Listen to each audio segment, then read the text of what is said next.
Bonjour, bienvenue au Paris International Film Festival. I am Jenna Suru, the Executive Director. Today, we're extremely excited to present you amazing filmmakers and their brilliant work. And we really want to congratulate them because they really made an amazing film which focuses on change and a wonderful message, sometimes with comedy, just really exciting stories. But first, let me introduce you to our moderator, Natasha Marburger. Hello, Natasha. Bonjour. Hi, Jenna. Hi. And welcome to all our amazing filmmakers who are on this panel. And thank you for having me, Jenna. I'm very excited to host this today. We sure are excited to have you. Thanks so much for kindly coming back after also directing Nora's film, the Q&A about Cream. That was a beautiful conversation. So Natasha, who is Natasha? Natasha is a very impressive professional. Her first feature, Hotspot, successfully got distribution after it was selected at the London Independent Film Festival, a long-term running film festival in London that she also now runs. Indeed, Natasha, she is a producer. She freelances on a number of projects. She also now in post for her second feature film called With You. And she also runs a new festival, the Los Angeles International Film Festival. She's very kindly moderating this panel with our amazing filmmakers selected at the Paris International Film Festival. Bienvenue, Natasha. Yeah. Hi, Jenna. Thank you again for having me today. This is really wonderful to be part of Paris International Film Festival. And yeah, I am involved in many different things and different festivals. And this is just one that I'm so excited to be part of. So thank you for having me. And I'm so excited to speak to everyone on our panel today.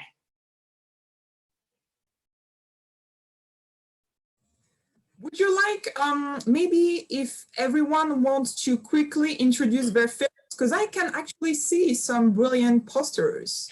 Yeah. So I think the best way, if we start with everyone talking about themselves and their career paths and where they are now, and obviously as part of that, you'll talk about your films and what you're doing with them. So shall we start by doing that? If we start with Nora, let's hear what your film is and all about you and your filmmaking. Okay. So hi everyone, thank you for the opportunity. I'm really excited to be here at this wonderful film festival. And I'm a Budapest-based filmmaker from Hungary, and I finished my studies in directing at the Hungarian Film Academy like 8 years ago, and I also took courses at London Film School and in Brussels, INSAS Film University. And since that, I made many short films that won different awards, for example, in Sarajevo Film Festival, and also I made documentaries and TV series a lot, almost all the channels that are existing in Hungary.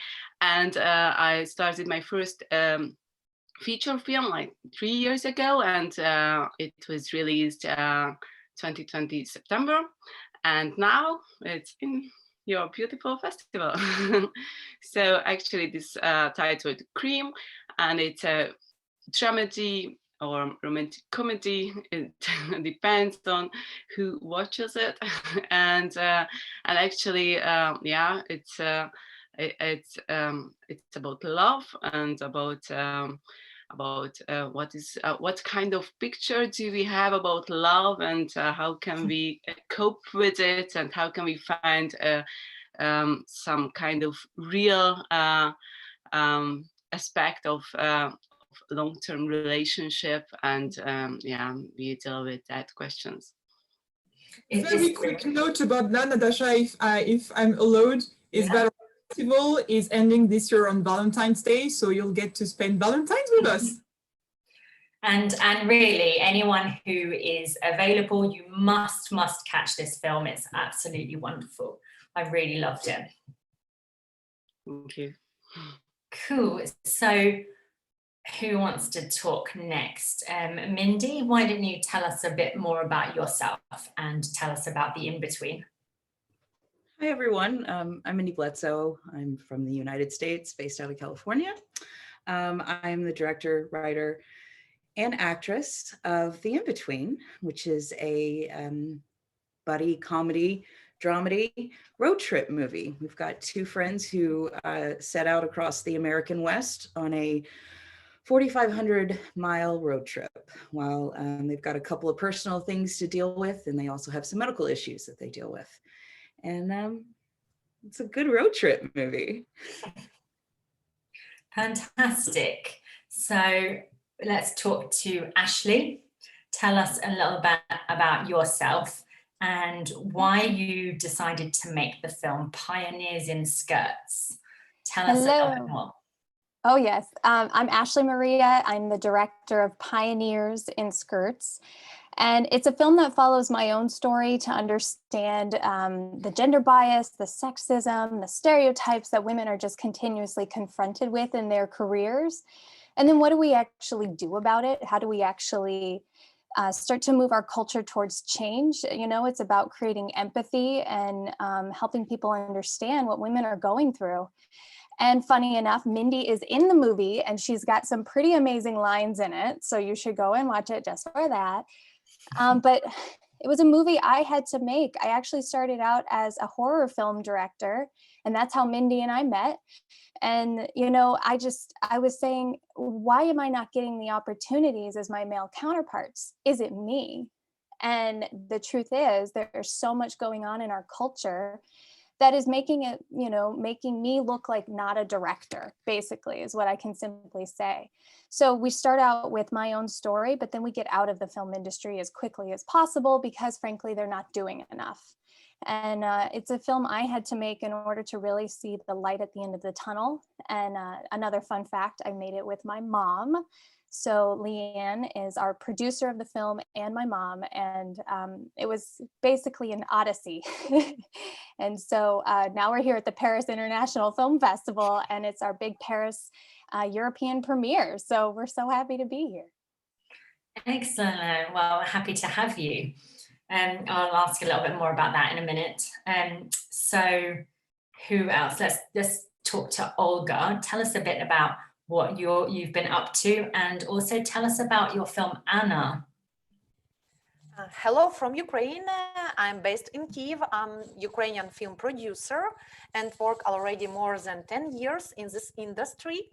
My previous experience have been most with documentary filmmaking, but few last year I also work with fiction films. And Anna is a great example of such a work. It's a unique production in a short matter with Great Britain and Israel and Ukraine.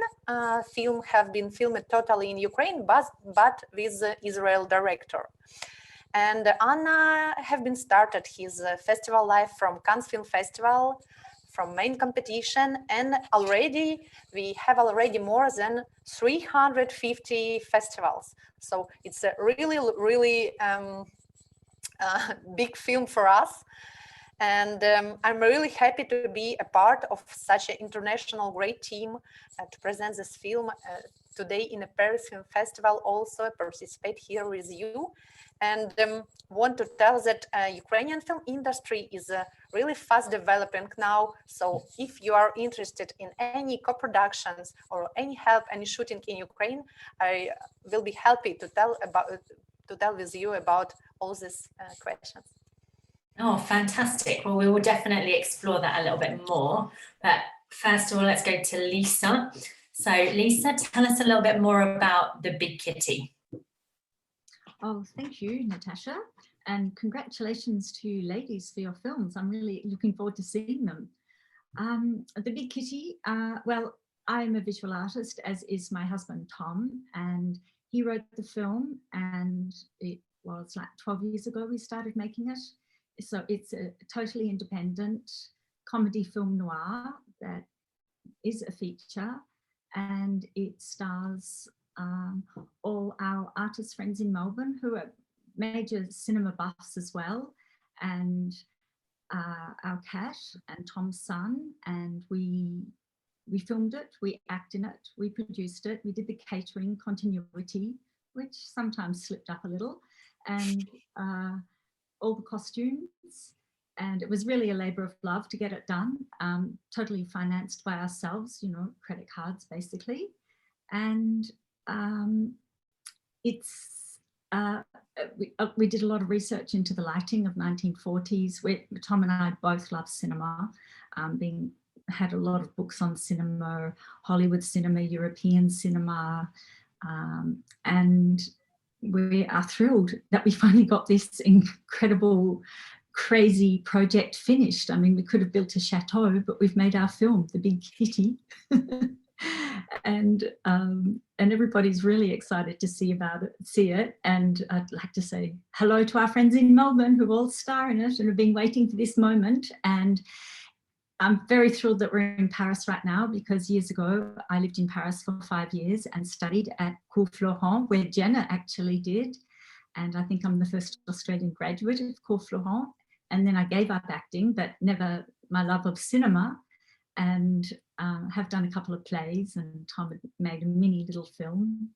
And so it feels right that to be part of the Paris International Film Festival. I feel like it's happening in our spiritual home.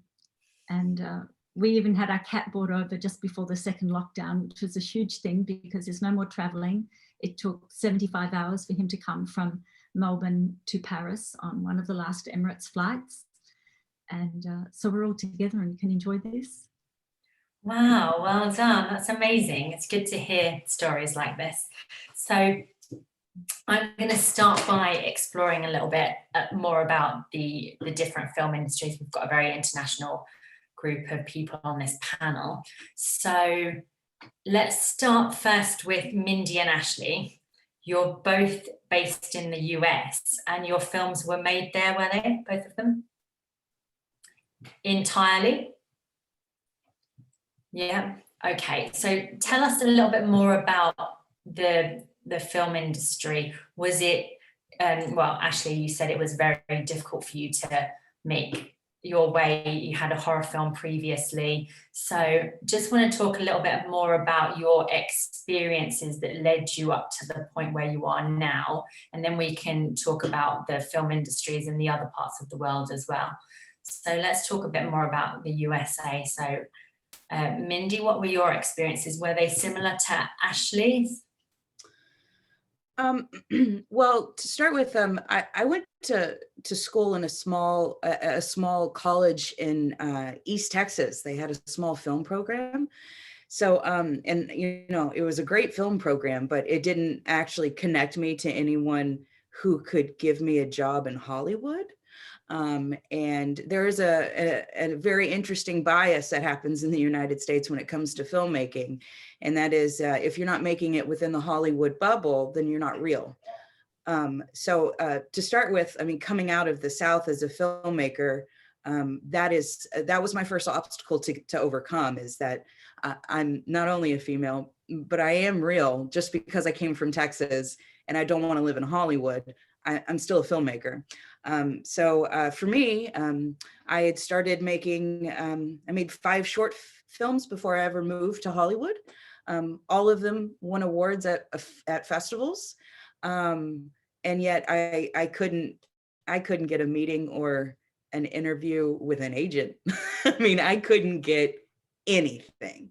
And so I had to do other things on the side. I edited for money. I was an assistant director. I did whatever I could to pay the bills. So I learned almost every aspect of how to make a movie because no one would hire me as a director. So when I finally moved out to Hollywood, I thought, well, this is it. I'll be in Hollywood. I'll be in LA. They'll care. Nobody cares. Nobody cares. And so my husband, who's also my cinematographer on the movie, we're both in the industry working. Luckily, he works way more than I do. He's a great cinematographer. But his career started advancing and mine literally started going backwards. It's like I moved to LA and it got worse for me. Probably because it's like you're in the middle of it and yet I still couldn't advance it. It's like no matter who I met, nothing happened. And so after about 2-3 years in LA, I got frustrated. My husband and I got frustrated, and we took what we thought was going to be vacation money, and we used that money to make my first feature film as a director. And I mean, we went all in. We got our friend Jennifer Stone, who's in Disney's Wizards of Waverly, to come on board as a co-writer, co-producer, and as co-lead. And we made this movie in 14 days across the American West. Just like Big Kitty over there, completely independent. Our 100% our own boss. We paid for that movie. We did all of the editing. We did the color. We had to get some people for sound, but I feel very outside of the industry no matter what I do. And my film has done really great on the festival circuit. We've played like 17 festivals in the United States. We've won like 15 awards. And I still have no prospects for money or who's going to help produce my next feature. So that's where I'm at. How about you, Ashley? Well, I mean, so exactly right. There's this notion that in order to become a filmmaker, so first of all, you're not seen as a filmmaker until you've done X, Y, and Z. And so it's like you have to go and you have to do all these programs, these fellowships, these shadowing programs in order to even be considered for roles in the industry where you actually can get paying jobs. So I'm not surprised that was your experience, because it seems as though if you are not falling under a certain umbrella of person, you are not seen as somebody who can be successful. So, I mean, that's a lot of why I started making Pioneers and Skirts, is I didn't really see how I was going to thrive in this industry if I was always being expected to learn more, do more, volunteer more, believe in myself more. You know, it's like, okay, yes. And when are you just going to look at me as somebody who can do the work? And I think my experience is very similar, where I had to get outside of the film industry in order to find solutions and also to find people to support me. The film industry, you know, I had a lot of people tell me, don't bite the hand that feeds you. You know, why are you going to come at the film industry? This is where you want to work. And I said, well, I'm not going to work until they start to change. And so I think it's interesting, you know, it's like you go to LA in order to be in Hollywood, and then you get out as much as you can to kind of regain your sanity.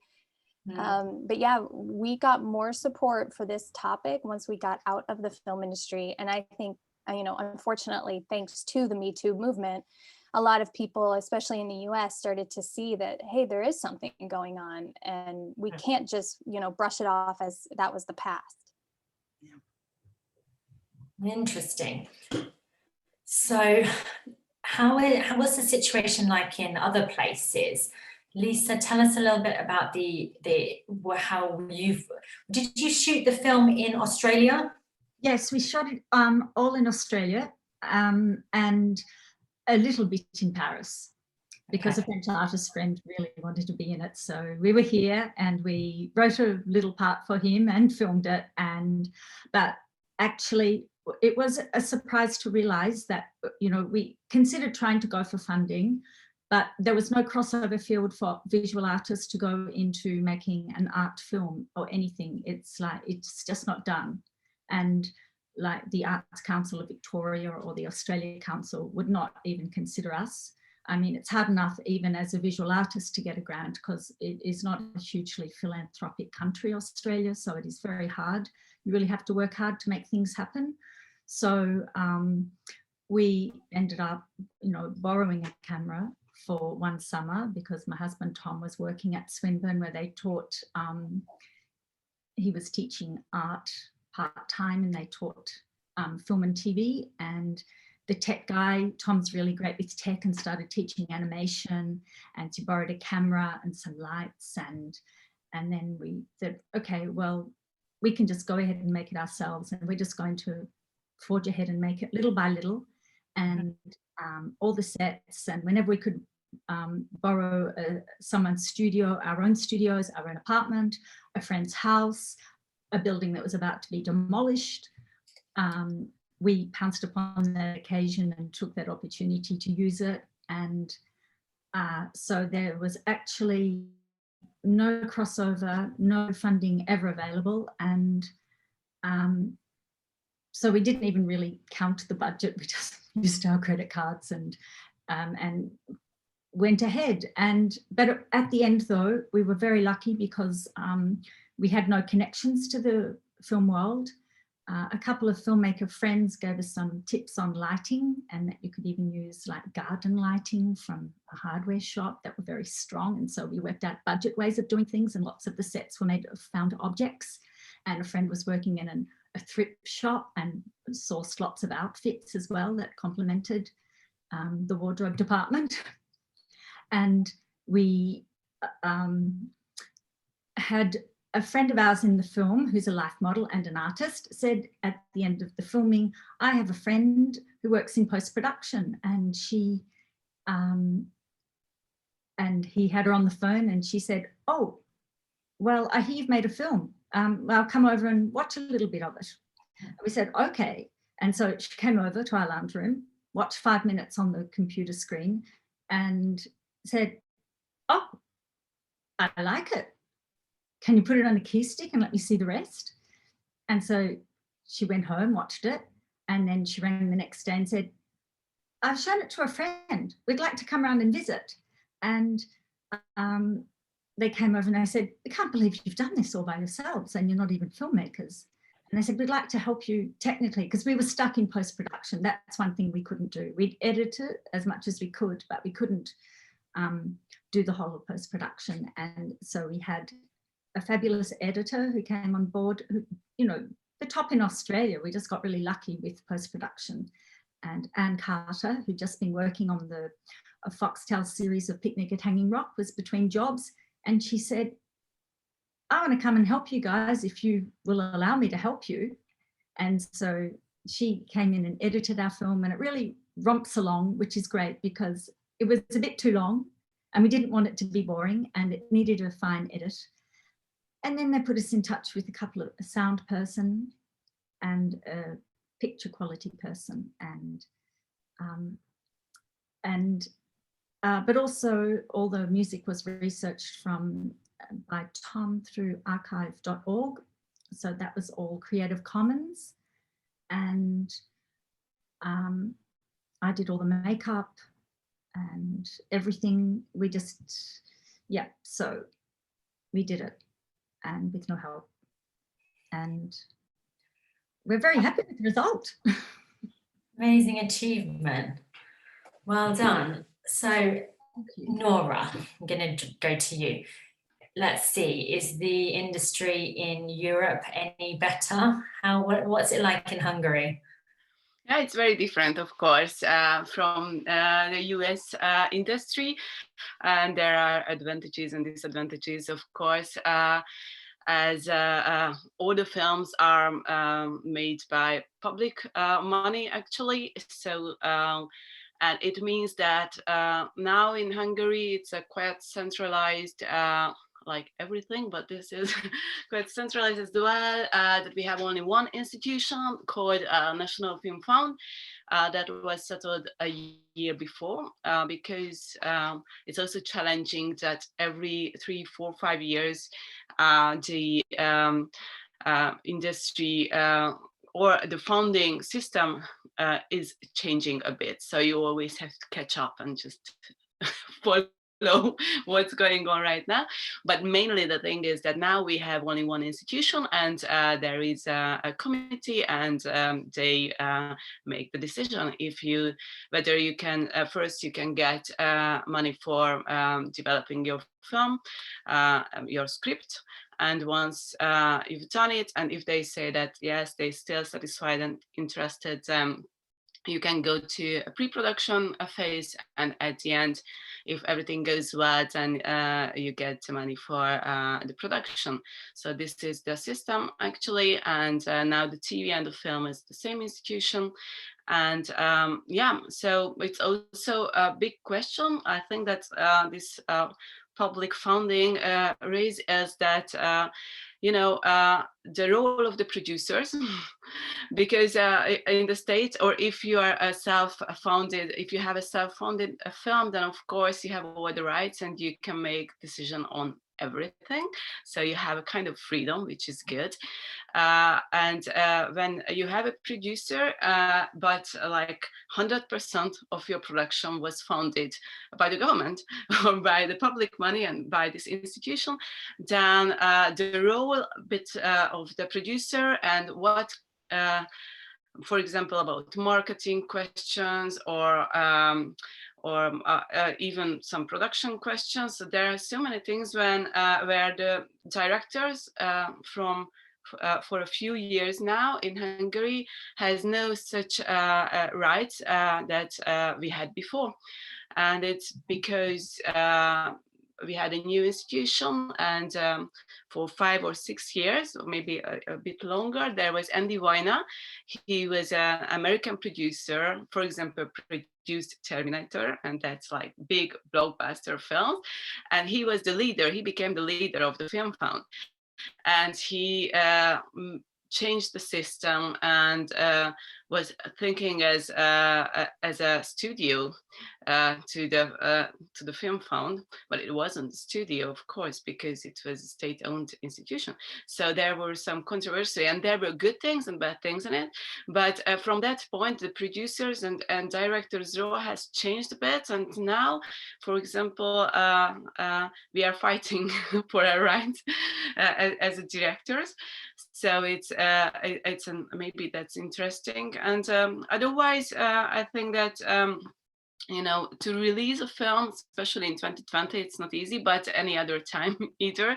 So in Europe, I think that's one of the most, maybe everywhere, but in Europe especially, to find a good way of distributions, maybe at cinemas or maybe on streaming platforms. So you have to decide on that too, how to get to your audience. And I think that's a big question. And now we have, for example, a new thing that maybe that's the last thing that I will mention, that is, I think, interesting, that now we can apply for some fund or grant very beginning at the pre-production phase for marketing, which is, I think, really good, because in Europe, instead of in America, as I see, this marketing thing is not really in the process. So we should really involve it in the beginning and spread the word that we are doing something great and interesting, and you should know about it. So it's for example, a good thing. So there are advantages and disadvantages. Yeah, that's really interesting. Yeah, Mindy, question. Nora, do you have any creative freedom? Yes, actually, I do think that we have in Europe, we have a bit more freedom than maybe in the States if you are making a studio funded film, because once you have the script which you bring in on the table, and if they say yes, we are interested in it, then you can just develop it. And sometimes there are people who say that, okay, it should be a bit like this or that, and you have to have that kind of negotiation. But otherwise, it's kind of free. And then also creative-wise, producers don't really go into it and don't really want to change your story or the way you tell your story, which is really good. And in that way, I think that we have more freedom. Yes, yes. I mean, that's another down or disadvantage of trying to even break into the studio system here in America, is because you will be giving up so much of your own creative freedom and having to answer and kind of tweak your vision a lot more for other people. There's so many more people involved that you have to please. So it's interesting. Very interesting. Yeah, it's also, it never happens, for example, or almost never, that a director is going to be, replaced. It's almost impossible. But I've heard that in America, it's like quite normal. It can happen anytime. So in that way, yeah. Like these are features or short films or all of it? No, these are now I'm talking about feature films, but actually when you make a short, then no one cares money-wise. So it's not about the money and not about audience. It's about festivals and it's about pure creativity. So it's good to make short films for sure. But yeah, it's another system. But actually, it's almost the same, that you have to apply and then you get money. But of course, I made films without funding as well, documentary films and short films. I think that's necessary. Yeah. Olga, you mentioned co-production. So tell us a bit more about your experiences. What did you have to do when you made Anna? Did you experience anything similar to the others on the panel, or is it different? I will start to tell you more a little bit from producer's point of view, because here you more are directors. And for us, especially in Ukraine, after the 6 years of war, it's really important that our film industry, that our talented creative have been presented in a European and world context. That's why the government strategy for filmmaking is especially creating film in co-production. That's why we try to participate, as an example of Anna, even in a short metrage, in short films, try to participate in a co-production process. In Ukraine, we have one main film state agency that gives money to Ukrainian filmmakers and also to the international filmmakers for minority co-production. And it's really easy to participate in the competition. It's illegal for national co-producer to present even international projects there, and country are really interested in big names, in big projects, in good creative stories. Also, from last year, Ukraine gives 25% of budget as a cash rebate, and for us it's a really great new experience. Because we have our priority that shooting in Ukraine are less expensive than any of European country, of course, that any US country. That's why we are good in a services project. We are good in different shooting process as a really good location with many talented creative and not expensive crew people, technician people.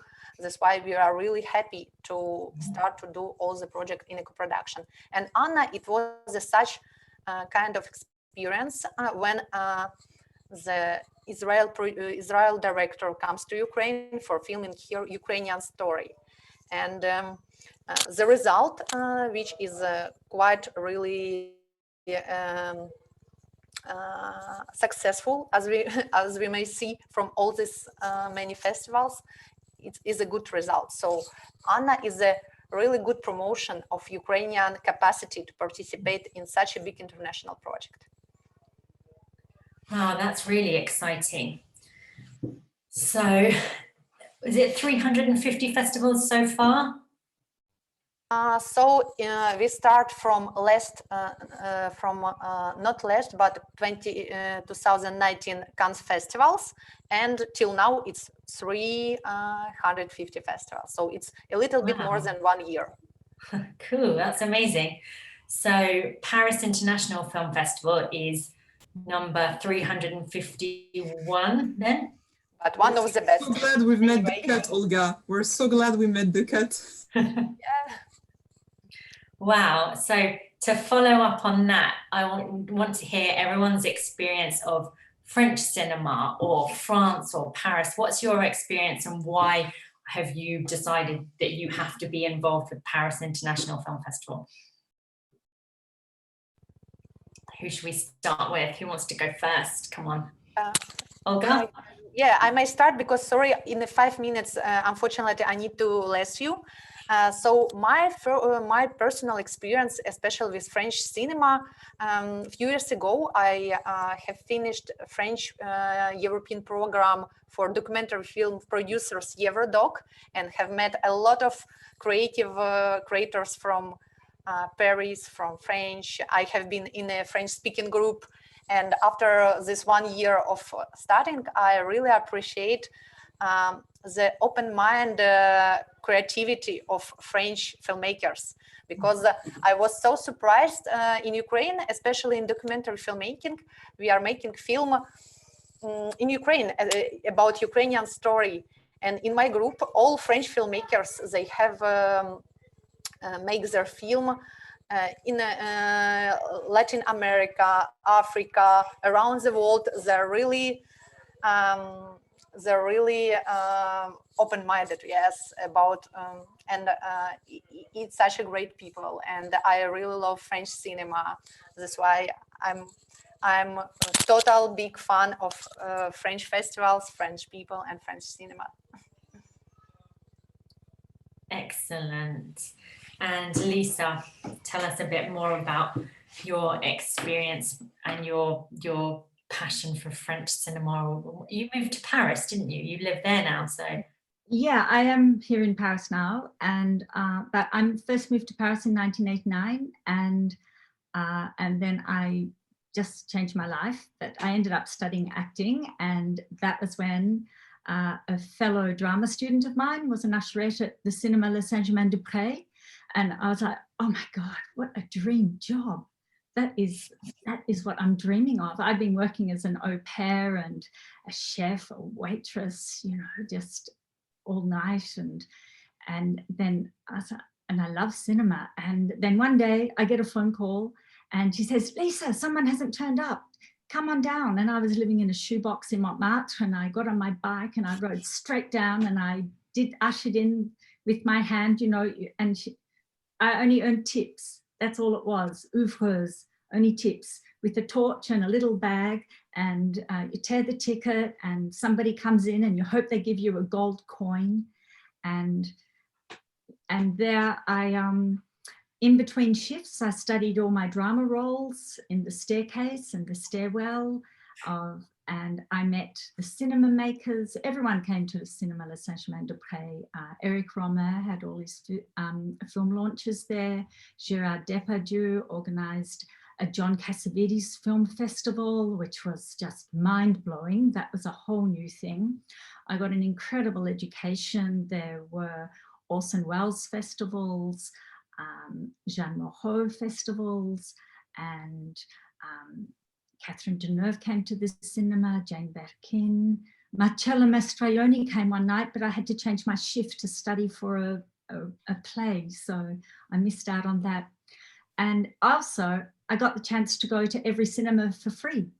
Thank you so much, Olga, for joining. Sorry, she has to go because we knew about this. So, spasiba, Olga. Thank you very much. À bientôt. Merci. Merci à vous. Olga. Merci, Lisa. Excuse-moi. No, that's fine. Yes, and so I got to go on my days off. I'd go to the cinema for free. If it was raining, like a winter day like today, if it was possible, I would go and see 3 films in a day. And I met the most amazing people. And here I am living in Paris, and my old boss, who was the box office lady from the Cinema Le Saint-Germain-des-Prés and the Trois Luxembourg, she actually lives across the road. And she's got all the old posters and the videos, and there's still a few people I know who work in the cinemas, and it's just fantastic to know that Paris Art House Cinema, and I'm living in the 5th, and there's all the cinemas around. I love going to the Champeau and all of the little cinemas, the Cinematheque, and oh, it sounds wonderful. Such a pity they're closed. So now I can't wait until one day that maybe the big kitty will be able to go and see it in a Parisian cinema ourselves. That's really what I'm hoping for. But this is a good start. Yes, it certainly is. Yeah. So Tom and I are super thrilled that the big kitty is part of the Paris International Film Festival. It feels right. Wonderful. Brilliant film. It's a brilliant film, and we're certainly excited to have a glass of champagne with you all. Oh, thank you. Quelle bonne idée. Et le tapis rouge. So, Ashley, tell us a little bit about your experience of French cinema. Well, I have never been to Paris. I haven't been over there yet. So everything I know is in the movies and in our history books.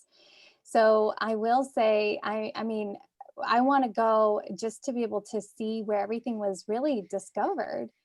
I know I've had a few friends bring me back like trinkets from Lumiere and like things like that. And I go, okay, it's time. But I think the biggest one, if you guys haven't heard, Alice Guy Blanchet is the first female director, and there's a whole documentary about her. And I think that's what really opened me up to, you know, so much of our history is very written by very certain people, and this documentary about her is really just saying, hey, listen, she existed and she got written out of the history books. She was the first female director. She invented so much of what we do today, and I didn't know about her until 2 years ago. So that would be my goal. There she is. Oh my gosh, what is this book? What is this? And something I want to add about that, Ashley, thank you so much for mentioning Alice Guy. She was right at the same time when the Frères Lumière happened. Alice Guy, she was discovered by Léon Gaumont, which is important, I think, to say. And she was also the first director ever to shoot with Afro-American actors, which I think is So it's almost not even amazing. fair to call her the first female director. She was the first everything. Yes. And she was a woman. Very much. This Yes. is a great book. Ni vu, ni connu. And it's put together by the George Sand Collective. And it's got all That is lost amazing. in history. And I found it at the Pompidou Center bookshop. And I doubt it's been translated into English. But I saw Alice Guy Blanchet, the film that Jodie Foster produced in Melbourne at a film festival just last year. And I was blown away by it. And she was the first feminist filmmaker. And she was actually written out of history. And the Lumiere brothers were put in first place. And she even went to the States, as you would know. I mean, And that's so important. I think if somebody's watching this and they haven't heard about her, please look her up and learn about her films and watch her films if you can. It's so amazing. Jenna, can you make sure all the links are available for anyone watching? Oh, we sure will. We sure will. Very excited about that. Excellent. So before we let everyone get on with everything that they're up to, just want to... Nora has a really interesting story with her film and a beautiful tribute to France, right, Nora? Yes, indeed, because I have a lot of connection with French language and French cinema, and even Paris, because my mother was still crazy in love with Alain Delon. So for that, I was watching all the Alain Delon films when I was a teenager and a child. So, and also all the French New Wave and Jacques Demy films with Catherine Deneuve and all that. So, and actually in Cream, Alain Delon appears as a blue cupcake. So we have a lot of fun facts about French cinemas, and actually my daughter, who also appears in the film. And I think it's a very interesting fact that I think that now all of us who are here has at least one relatives in our in our films, or so it's a kind of like family film, and maybe we can say that it's typical women aspect of making films, or I don't know, but somehow it turns out now like that. So it's nice. And those, my daughter studies at a French high school, so she speaks fluently. And also one of my really, really good friends raised in Paris. So I've been to Paris for 100 times and I loved it. And so I'm really, really happy that Cream can be part of the Paris International Film Festival. Yeah, excellent. And when you see the film, you'll see all the cakes with all the different names. It's really wonderful, and it looks very tasty as well. So But just before we go, I have a final question, and it comes back to the title of this panel. We're talking about revolution and the future of filmmaking.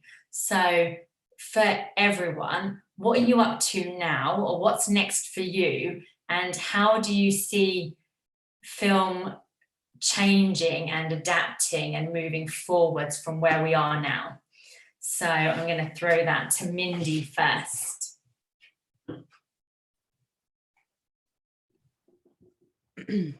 The future of filmmaking. Gosh, you know, you would ask me that before COVID and I'd have a different answer, but, you know, COVID has changed everything. You know, my ideal future filmmaking would be, especially in the States, less of a business and more of creative endeavors. For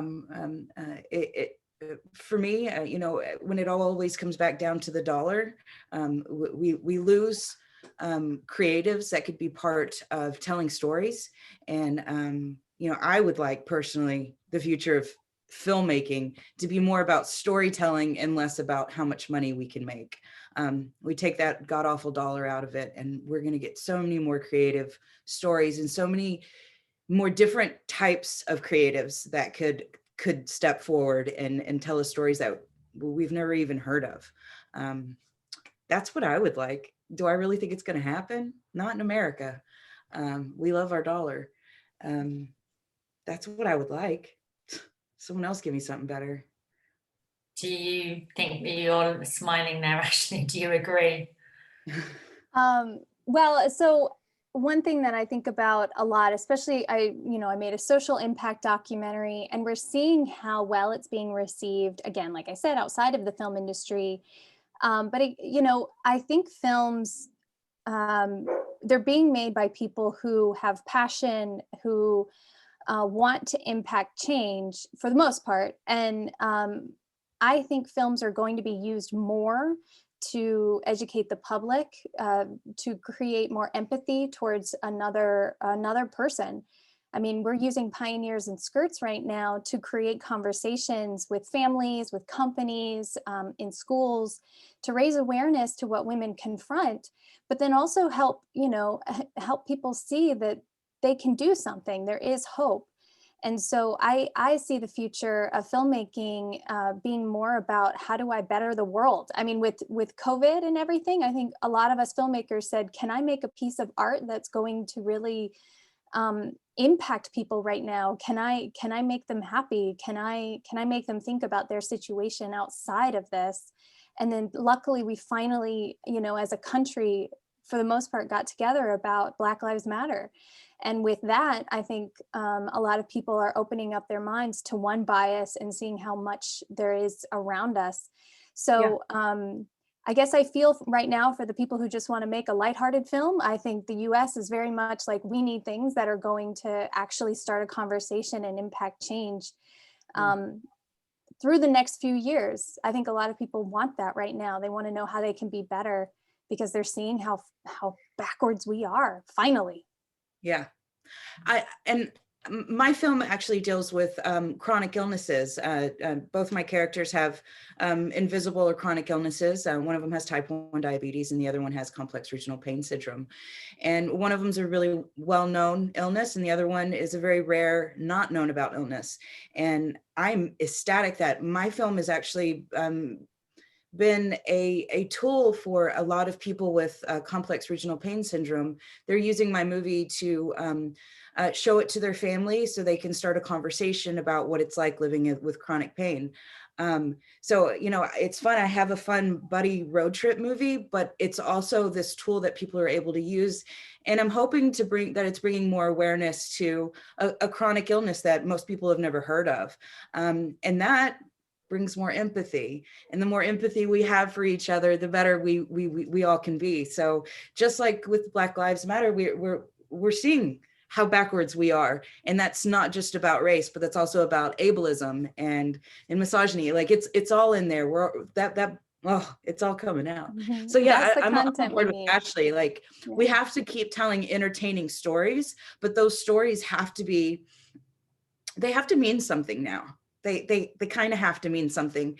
And also, I have complex regional pain syndrome in real life. So I use that in my movie. And I think we're going to see a lot more people doing that, is finding that story that no one can quite tell. And they're going to come forward and start telling those stories in the same way that I have, by using their own experiences, but fictionalizing it and giving us something that's entertaining. And that's a whole new perspective when you have someone with a disability telling a story about a disability and so forth. That's amazing. And it's really interesting to hear how you're able to use the new technologies in filmmaking to really tell those stories and make a difference and raise awareness of certain topics. And I know Jenna and the Paris International Film Festival is really committed to change as well. So it's excellent to hear that. So Nora, tell us about what you think about the future of filmmaking. Are we due some kind of revolution? What's going on? I do think that yes, and actually that's one thing that Ashley and Mindy has already mentioned, that somehow everyday people, everyday life, challenges of everyday life is something that starting to appear on the screen, which I think it's really important. Also, what for me, okay, what we can see is that TV series are much more popular, but also we can see that documentaries are much more popular than it was. And I think it's also really good. And for me, because I'm leading a children's film festival in Hungary, so I really do believe to create a new audience. And I think that it's really, really important to bring and screen quality children's film and family films for the young audiences. So that's one thing that I think it's really challenging, and the most important thing to create a really good future audience for ourselves or even future filmmakers. And what I'm really interested in, which is not a topic, but rather the technique and also the storytelling, is this interactive storytelling that, for example, Netflix made with a few original series for kids as well, Puss in Boots and in a Black Mirror episode too. And there are other successful attempts on that. And I think it's really interesting. And it's interesting not only because it's a challenge for as a filmmaker, but also because what I see that video game is one of the biggest encounters of film at the moment, and that is somehow combine the two things, because films usually have a much better story, but maybe what the video game is better for the youngsters, that they can really involve in it. It's interactive and they can make decisions about the story. And if you can combine these two things, then I think it could be really interesting. And yeah, I have one idea for that, and I'm thinking about that. I think that's a great idea, Nora. I sit and watch my husband play video games because it's a story, and I watch that story unfold. So I don't think you're far off. I think that's a great idea. I look forward to what you put out. I'll be your first one to watch it. Yeah, cool. Yeah, we look forward to hearing more when you have I'm not going to quiz you any further now, but when you've got more, you share it with us. Yeah, I like, Excellent. So to finish up then, Lisa, do you agree with the others, or do you see something else in the future of filmmaking? Well, as a visual artist, I kind of come from a different area, but I think what technology has now allowed us to step outside of our box, and we can be free to express ourselves in a new medium, as Tom and I have done with this film, which was really left of center for our circle of friends and unexpected, but and so it gives you freedom, and that's what we need, creative freedom. And what is beautiful also is that our film has ended up being like a community film and homage to the, not only to the city of Melbourne, although we just call it New World, and the artists of Melbourne, the architecture. And so I think that, you know, we have more opportunity to cross over. We don't have to wait for funding. I mean, funding would be nice, but to be honest, if we waited for funding for residencies and everything, we wouldn't continue to be artists. And so I think the main thing is to stick to what you feel you need to tell and your story and expression as art. And I know that the people in our city are really feel special to be a part of it. A lot of people wanted to be a part of it and asked us if we could. And even Tom's gallery dealer wanted to be a part of it, and something unexpected. So I think that if you have the idea and research how to do the idea, and so which takes a lot of work, but you have the freedom to be able to express yourself. We don't want to step on any of our friends, filmmakers' toes or anything either, because we kind of remain visual artists, but we might make another film in the future. We don't know, because it is the unknown, and we are super fans of cinema. But it's a huge job. It's very hard. Yeah, and I think also when you said there about stepping on each other's toes, we're not stepping on each other's toes at all. We should be here to support each other and help. And as I've spoken to Jenna many times, we're not, you know, I know so many people who run festivals, but we're there to help each other. We're not competitive festivals, or there's no competition. It's about supporting each other and helping each other.